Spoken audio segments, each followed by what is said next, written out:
Greetings, free thinkers. Welcome to the Hoggcast. How are you doing today? I hope you're doing fine. I certainly am. Bit of a different video today. I'm doing my best Tim Pool impersonation, only because there's I really want to show you this article, yeah, and I haven't found any newsworthy or clips worthy to show you, but I have found a story that I think you need to see, yeah. So we're going to be doing a Tim Pool impersonation today, right? So this is it's from the Mail Online, yeah, and it is about everyone's favourite swimmer, trans swimmer, Lia Thomas, right? So this is something from her whatever, yeah, teammates, the actual female teammates, yeah, and how they feel when they're in the locker room with him or her. I'll just say her, just for simplicity's sake, right? There's no point getting into a whole chromosomal debate. You know what it's like on this platform, right? So let's get into this article. But first, if you haven't yet, by all means, like the video, subscribe to the Hoggcast, hit the notification bell, and share the video around. That'll help us stay competitive. I am only a underdog. We are shadow banned and deboosted because we are conservative commentators. So if you do those things, that really helps combat that. But also, I have a membership scheme. I have 8 amazing members who humble me and honour me that they actually become paying members of the Hoggcast. You can join the Coffee Club or the Gold Club. And it humbles me that there's people who actually value my commentary as much as they do. And you can become member 9 if you so choose, but of course you don't have to. Okay, let's go. Okay, so let's get into the meat and bones of this article. We're uncomfortable in our own locker room. Lia Thomas, U Penn's teammates tell how the swimmer doesn't always, the alphabet swimmer will say, doesn't always cover up her parts that she was born with as a man, yeah, whilst changing, and their concerns are being ignored. This is getting to the heart of the issue, right? These people feel puffed up on their own sense of importance. They feel, because they have been conditioned to believe that they are superior in every way, that they can just barge into women's sports as a man, a biological man, literally in the changing room, waving his junk around deliberately in front of them. You know it's deliberate, and it's a, well, you can't do anything because I'm alphabet. You can't do anything. I've got the whole establishment on my side. Yeah, that's what it is. I mean, think about how these actual real women feel when this is their locker room. It's where they go to change. And there's a biological man in there swinging his junk everywhere. This is what I would say to Lia Thomas, yeah, and anyone else like that. It's not always about you. And I know that's probably shocking to you. You've probably fainted or fell over hearing that, yeah. Most likely you've got offended. But it's not always about you. What about the women? The actual women? Stop for a second, Lia Thomas, and try to consider them. For once, just for once, try to see things from their point of view. Anyway, look, let's read. This is just the points, isn't it, that goes over everything. One of Lia Thomas's teammates tells the Daily Mail that they feel uncomfortable at sharing a locker room with the alphabet U Penn swimmer. It's definitely awkward because Lia still has the male body parts and is still attracted to women. Well, what does that tell you? Because this is coming from her teammates, yeah? Quote, is still attracted to women. And this man, who's clearly a grifter, right? So he's obviously spoken to his teammates or speaking in their presence, and they have divulged that this person is actually still attracted to women. What does that tell you? This person is a grifter. They've thought, right, I know an easy way to make money, get the glory, and you know, be centre stage. I'm just going to say I'm alphabet. Not going to get any. People like this should be not forced, but required. That's a better word. If you're going to be in women's sports, you should be required to have your junk removed, surgically removed. Yeah, and we'll see how I think we'll see how much that separates the wheat from the chaff. Yeah. This person is still attracted to women, and they're in a woman's changing room with young women with his junk out. Because you're a member of the alphabet community, why does that give you the right to do that? For example, what would happen if I did it? If I just walked into a women's changing room with my thing out, swinging voraciously from side to side, what would happen to me? I'd be arrested. You were hiding behind your alphabet status, yeah. The swimmer said that multiple teammates have raised concerns with their coach, trying to get Thomas ousted from the female locker room. Good luck with that. They're all on their side. The second you raise a point of contention, they are immediately going to dig their heels in, yeah? Because this person is untouchable. He can literally come into your changing room, still attracted to females, naked with his junk out. You can't say a word in your own defence. And it's the alphabet people who are in that position who try and make out that they're being victimised. It's like the meme, they cry out as they strike you. The teammate added that Thomas appears to enjoy all of the attention and said it affects the team more than it does her. Of course he enjoys it. That's the whole idea behind it.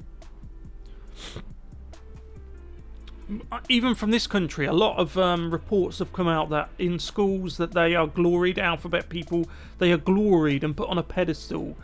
Why wouldn't they? They've become like witch doctors in a Mad Max society. They're like the witch doctors, yeah. Sharing a locker room with alphabet swimmer Lia Thomas has become a point of contention for some of her University of Pennsylvania teammates who feel uncomfortable changing in the private space with someone. Well, they're not undergoing transition. That's the thing. You shouldn't have wrote it up like that. This is the thing with the mainstream media, right? Even if they do cover certain topics that you would think, wow, I'm surprised they've covered that. You've still got to have some sort of dictionary, a newspeak dictionary, a manipulation dictionary to be able to spot the way that they do things. So look at the way that this has been phrased. Who feel uncomfortable changing in the private space with someone undergoing gender transition. They aren't Lia Thomas isn't transitioning. Right? He's still attracted to women, still has his male parts. When he books an appointment to have it removed, then I'll change my position. I'm open-minded, you know. It continues, I'm definitely awkward because Lia still has male body parts and is still attracted to women, one swimmer on the team said. Lia has told her teammates that she dates women. Grifter. Yeah. While Lia covers herself with a towel sometimes, there's a decent amount of nudity, the swimmer said. She and others had a glimpse at her private area. She stated that team members have raised their concerns with the coach, saying to get Thomas ousted from the female locker room, but got nowhere. As I said, you know, if I was speaking to you, Lia Thomas, now, I would say it's not all about you. Like, society is bent over backwards to accommodate you in every demand you make. Can you not give your teammates one concession, one tiny little bit, an ounce of understanding? You know that thing that they're giving to you in bucket loads, but it's still not enough for you? Could you return the favour? Could you do that just once, just in a little way? The mountains will fall, oceans will rise, and the sands of time will disappear long before you ever take them into consideration. And you know it. Multiple swimmers have raised it multiple different times, the U Penn swimmer said, but we are basically told that we could not, there it is, look, ostracise by not having her in the locker room. You've got to understand that if you're going to live outside of the norms of society in such a flagrant and flamboyant and in-your-face way, there are going to be obstacles that you just can't get around. What about everyone else? It's not just about you, Lia. What about other people? Do they not have a right to live as well?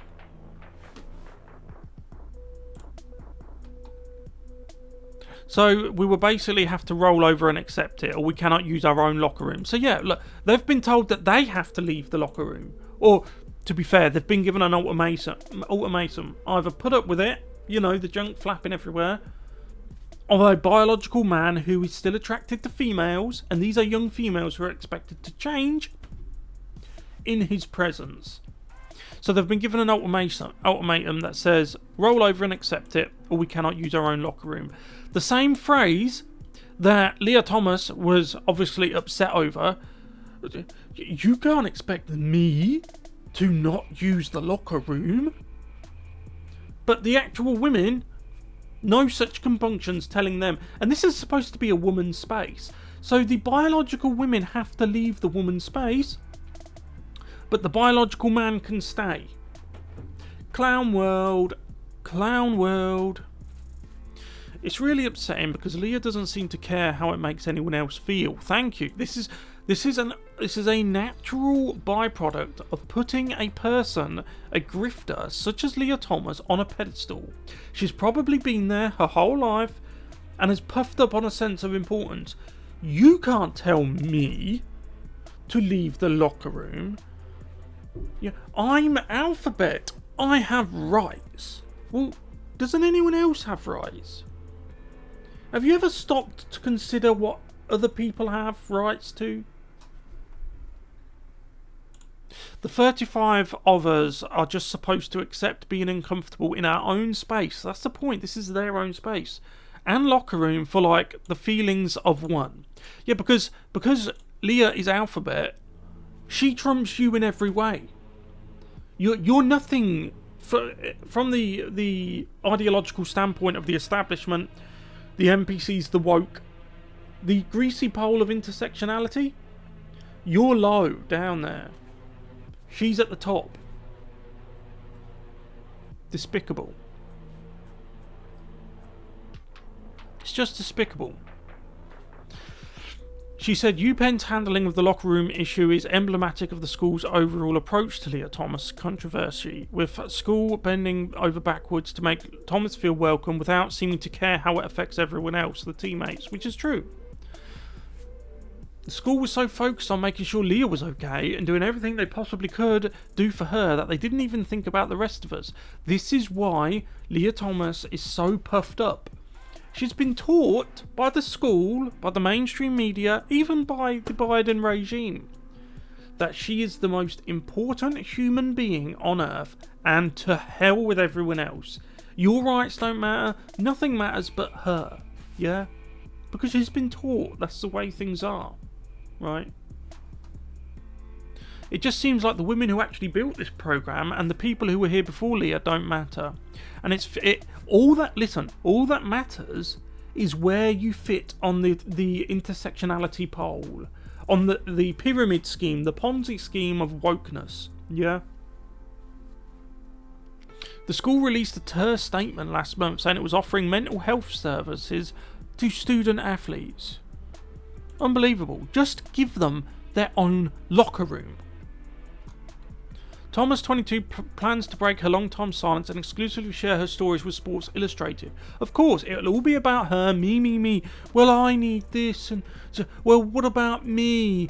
And well, I'm a woman too, and I want to do this, and it doesn't matter because I have rights. That's what it'll be.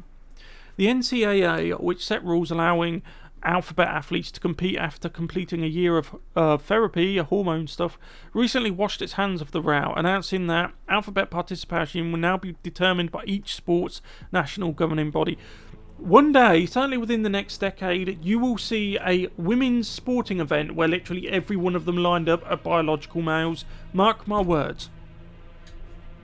USA Swimming firmly believes in yeah, there it is, inclusivity. We'll just stop there. You've heard, you know what the rest of the statement is.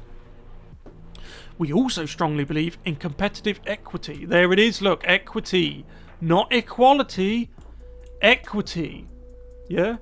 That means that these two statements are contradictory, right? US Swimming firmly believes in inclusivity and the opportunity for all athletes to experience the sport of swimming in a manner consistent with their gender. What has that got to do with it? With sports? This US Swimming, this organisation, US Swimming, right, these are just swimming politicians. They're not swimmers. They're not ordinary people who have a passion for swimming. They're swimming politicians. Like the runners. They're running politicians. The governing body. Yeah. Equity. Competitive equity. I challenge all of you reading this, watching this, if you've got this far, ask these people what this phrase means. Competitive equity. If they can give you an answer, I will give you $100. If they can give you an answer that makes sense, I'll give you $100. Right. In fact, if they give you an answer that I cannot rebut, I'll give you $1,000. Let that be known. That competitive equity is jargon. It's gobbledygook. It's something they'll just shout at you if you dare to raise any objection as to what's going on. Ah, well, my competitive equity. It doesn't make sense.